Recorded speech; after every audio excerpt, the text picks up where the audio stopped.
Hi, Beth. Hi, James. How are you? Uh, Watching some of those clips, I'm like, what the? I'm here today with legal analyst Beth Karas. We're talking about Warner Brothers Discovery, The Curious Case of. How are you, Beth? I'm great. It's been a little cold here in New York, but today's a warmer day. Yeah, it is same here in St. Louis. Talk about The Curious Case of. So this is an anthology series. Every episode is a standalone story, and we call it kind of crime adjacent. There's weird conduct, not always criminal, often. We're kind of stepping away from murders, which is a nice break since I've spent decades either, prosecuting or covering violent crimes and murders. And so these are kind of head scratchers where sometimes you just don't know what to believe or who to believe. It's a spin-off of the Natalia Grace 3 seasons that we did at Investigation Discovery. And that was a head scratcher too, right, James? You get that right. You have a case coming up, kind of curious, that's close to our home here in St. Louis that happened in Highland, Illinois. Talk a little bit about that nurse. This is a story of a woman named Sarah DeLashmet. She still lives in Highland.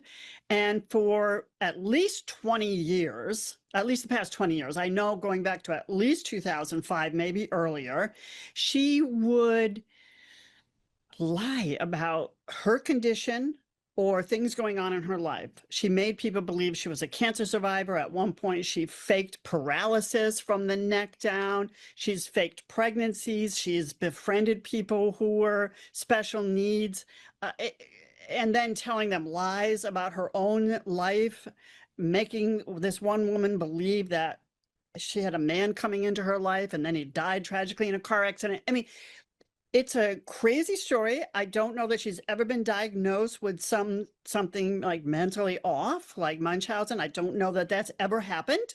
But it's one of the stories that kind of angers me because she faked out so many people. I mean, she took a place at a camp for people with special needs, faking her paralysis. Somebody who really is in need could have had that place at a camp for a week in Texas, for example. So that story, I mean, she ended up getting busted, caught. She spent a little time in federal prison. It's not a crime to lie about your condition. It's not a crime to break people's hearts. It's not a crime to hurt people's feelings, which is what she did. She Mhm. hurt people's feelings. But it is a crime to deceive people and accept money or a benefit for it under false pretenses. And that's basically what did her in. And she did 18 months in prison. She's out now. She actually has a baby today. She's not married, but she has a baby. She really has a baby. She used to fake her pregnancies and say she lost the children, but this time she's got a baby, a Wow. toddler. Yeah, there's another case that was really hit home with me a little bit when you talked about, I guess it's the principal who was hypnotizing kids. Talk about that a little bit. Yeah, that was about 15 years ago or so in maybe a little more in Florida, Northport, Florida. He was he had some credentials in hypnosis, but he wasn't licensed. He wasn't a hypnotherapist, so he couldn't treat people for the things he was doing.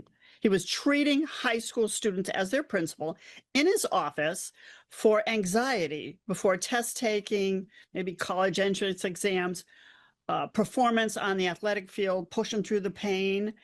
And 3 people died. 3 students died in a close cluster of time, like in just months in 2011.